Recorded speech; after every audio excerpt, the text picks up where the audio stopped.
Good afternoon, everyone. I'm Jenny Montgomery. Thank you for joining me for this special live Jenny show. And this is indeed a special show. We are celebrating a big personality here at Television Park this week as he steps into retirement and welcoming a very important new member to our team. Our beloved George Myers is wrapping up his 35-year career at WJBF TV this week. He is like the River Region's favorite uncle, isn't he? I started working with George in 1995. Then Brad joined us in '98, and our stories from many years of your hometown tours, like this one in Lincolnton, I believe, where they gave us these overalls, to behind-the-scenes stories of the hilarious things you didn't see in the newscasts are countless. We could amuse ourselves for hours, like looking at old ad campaigns here, because we had the privilege of knowing George said it would off camera. We had the privilege of being in each other's lives day in and day out for more than 22 years, of being a strong team on air who cared about each other off air. And every team has that reliable QB. Ours has undoubtedly been the very likable and trustworthy George Myers. It's been an honor to work by your side, sir. We have much more coming up about George Myers, but before we get to all that, I want you to meet our new Chief Meteorologist, Tim Miller. Tim is coming to us from Columbia, South Carolina, 8 years as the morning meteorologist at WIS-TV and more than 20 years in the Midlands market. And the award-winning Tim is joining me now in the studio. Good afternoon, Tim. You are not a stranger to our area. You live in Saluda County, don't you? I do. I live in Saluda County, just right down the road, right there on Baseburg, Leesville, sort of near Ridge Springs. Absolutely. So yeah, it's like living at home. Yeah. No difference.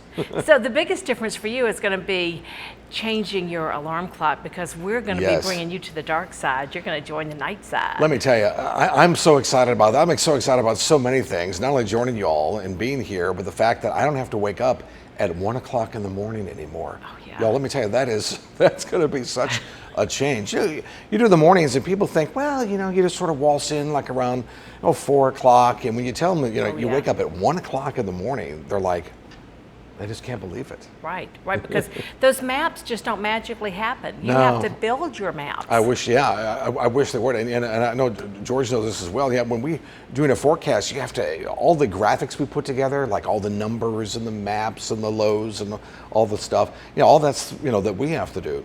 But I can't tell you though how many times I've, come in the morning and oftentimes you're tired, and the first graphic, instead of the high being 85, I'll put a 0 at the end of it, so the high is 850. Oh, yeah. So then you have to go back and it's really going to be hot today. Yeah, we love that. We love those weather bloopers. Those are so much fun. Yeah, well, true. Tell me a little bit about yourself. You're married. Do you have kids? Married, I do. I have I have 2 stepdaughters and a daughter that lives in Florida who's married. I have 3 cats. And if you would like one, just let me know here at the station. I'd be more than happy to arrange that. I'm just a simple guy. I love weather, of course. That's been my passion since I was a child. I mean, I'm like so many people. When there's a storm, I mean, I'm out all hours of the day. Doesn't matter whether I wake up in the middle of the night and have to go out and see it. Yeah. So and I've been in Columbia for about 26 years. Well, and Tim, I know that what's really important to you is that you realize that you are providing a public service. You're saving lives. You have the potential to save lives with your weather forecasting. Jenny, we really are. During the flood in 2015, that as you know, in Columbia received 20 inches of rain, and forecasted that actually happening. And to see that happen right before your very eyes, and to see what it does to the community which you live, and the people and the places you visit every day, and then you see that destroyed. I mean, it's gut wrenching, and the fact that you let people know well ahead of time before something like this would happen, and then you forecast it. And you save lives. You realize, if not for the advent of weather forecasting, meteorology, for us to be able to detect these things before they happen, the loss of life with weather would be great. And over the years before the advent of modern meteorology, that was the case. So yeah, it's really something. it's an honor to be able to be in someone's home every day and they trust you like George. Yeah, yeah.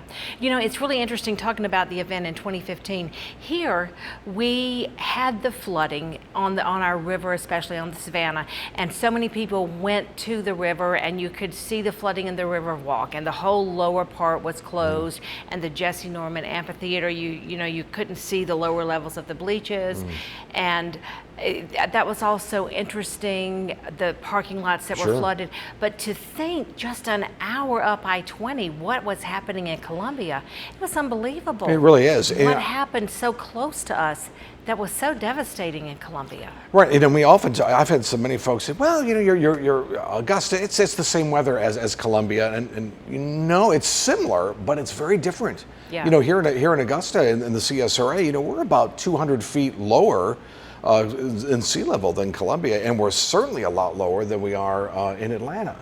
And that has a lot to do with it, the topography of the land for sure, and just, believe it or not, we're closer to the Gulf of Mexico. So even by 70 to 100 miles difference between, you know, Augusta and Columbia, there is some significant weather differences here. So absolutely. It makes a difference. It's always interesting to watch when we look at those maps and see what happens. Well, Tim, we are excited to have you join our team, and I'm so happy that I got to help introduce you to our WJBF viewers. We are a wonderful family here, and we look forward to bringing you on board. Tim Miller. I cannot tell you how excited I am and what an honor it is to be a part where George Myers has been. You know, he is so loved in the community, right? But he's just as loved, Jenny, in the weather community with fellow meteorologists. He's so well respected, and this is quite humbling and quite an honor, I can tell you. Thank you so much, Tim. Thank you. All right.